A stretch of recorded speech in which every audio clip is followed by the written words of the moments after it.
દેશની સીમાઓ માતાના વસ્ત્ર સમાન છે. તેનું રક્ષણ કરવું દરેક ભારતીયની ફરજ છે. ભીષ્મ પિતામહ.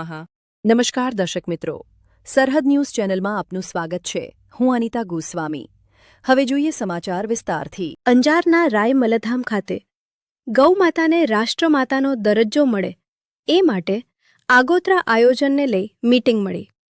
તારીખ 12 એપ્રિલ 2026 ને રવિવારના રોજ સાંજે 4 કલાકે સદ્ગુરુ શ્રી રાય મલધામ આશ્રમ ખાતે જાણીતા શ્રીમદ ભાગવત કથાકાર ધનેશ્વર જોશીના અધ્યક્ષ સ્થાને મીટિંગ મળી હતી, જેમાં સમગ્ર કચ્છમાંથી ગૌ ભક્તો આવેલ આગામી 7 મેના રોજ કચ્છ જિલ્લાના સમસ્ત તાલુકામાં મામલતદાર કચેરીએ ગૌમાતા રાષ્ટ્રમાતા બને એ માટે સમગ્ર ભારત વર્ષના 5000થી વધારે તાલુકામાં ગૌ સન્માન આહ્વાન અભિયાન અંતર્ગત પ્રાર્થનાપત્ર આપવા માટેની ચર્ચા કરવામાં આવી.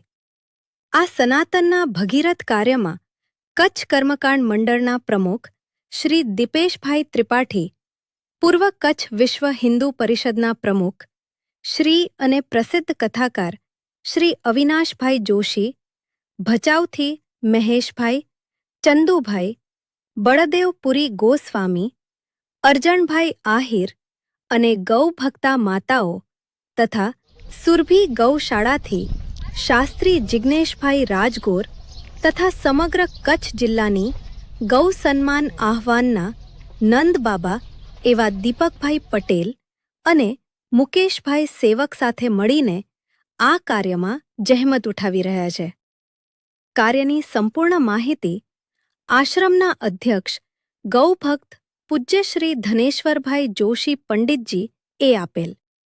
રિપોર્ટ બળદેવપુરી ગોસ્વામી, સરહદ ન્યૂઝ, કચ્છ. આજે જે મીટિંગ રાખવામાં આવી હતી એના અનુલક્ષીને બે શબ્દો. જય ગૌ માતા. દીપકભાઈ પટેલ ગાંધીધામથી. આજે રાયમલધામ આશ્રમ કથાકાર શ્રી ધનેશ્વર શાસ્ત્રીજીના આશ્રમમાં આજે એક બેઠક બોલાવવામાં આવી છે. કચ્છ કર્મકાંડ મંડળના દરેક સભ્ય કાર્યકર્તાઓની એક બેઠક બોલાવવામાં આવી હતી.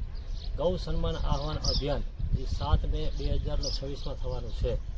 સરકારને જે પ્રાર્થનાપત્ર આપણે દેવાનો છે ગૌ માતાને રાષ્ટ્રમાતા ઘોષિત કરવા માટેનો, એના માટેની એક નાનકડી બેઠક કરવામાં આવી કે ગૌ માતાને રાષ્ટ્રમાતા ઘોષિત કરાવી અને ગૌ માતાનું પોતાનું એક જે મુખ્ય સ્થાન છે એ સ્થાન એની સેવા, સુરક્ષા અને સન્માન વધે એના માટેનો એક કાર્યક્રમનો હેતુ આજે અહીંયા બેઠક બોલાવવામાં આવી છે રાયમલધામ આશ્રમમાં.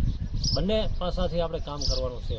સરકારશ્રી તરફથી સંવૈધાનિક રૂપથી આપણે ગૌ માતાને સુરક્ષિત કરવાની છે અને સમાજ તરફથી કે સમાજ પણ ગાયનું દૂધ વાપરે, ગાયનું ઘી વાપરે, ગાયના દૂધની જ છાશ વાપરે, એના પ્રસંગોપાત પણ ગાયના દૂધ, ઘી, છાશ, માવાનો ઉપયોગ કરે અને તો જ ગૌ માતા બચશે. આ બંને મુદ્દાઓથી આખો કર્મકાંડ મંડળ બ્રાહ્મણ સમાજ કચ્છનો આ કાર્યમાં જોડાય અને આનો પ્રચાર પ્રસાર કરશે. અને એ પ્રચાર પ્રસાર કઈ રીતે કરવો, શું કરવું એના માટેની આજે અહીંયા બેઠક બોલાવવામાં આવી ધનેશ્વર શાસ્ત્રીજીના એના નેજા હેઠળ. અને આ આખું કાર્ય જે બ્રાહ્મણ સમાજ છે કર્મકાંડ મંડળ આખું કચ્છનું એ લોકોએ સ્વીકાર્યું છે અને સહયોગ આપવાની એ લોકોએ ખાતરી આપી છે.